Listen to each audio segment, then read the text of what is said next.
Pero gusto ko lang itanong sa iyo to kung yung tanong mismo ni Congressman Pulong. Sabi niya, ang tanong, anti-corruption ba talaga o anti-Duterte?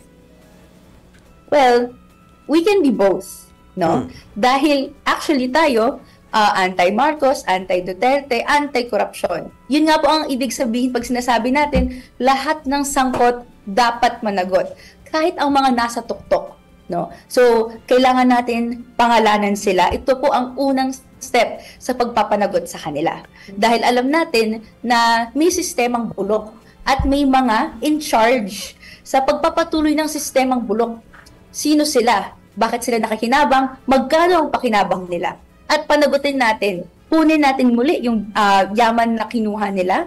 And syempre, magkaroon tayo ng alternatibong politika ng pagbabago. Yun po yung hamon ng kabataan. No? And again, no, hindi po ito specifically kay VP Sara, pero bahagi po siya ng sistema na bulok at na dapat nang palitan. No?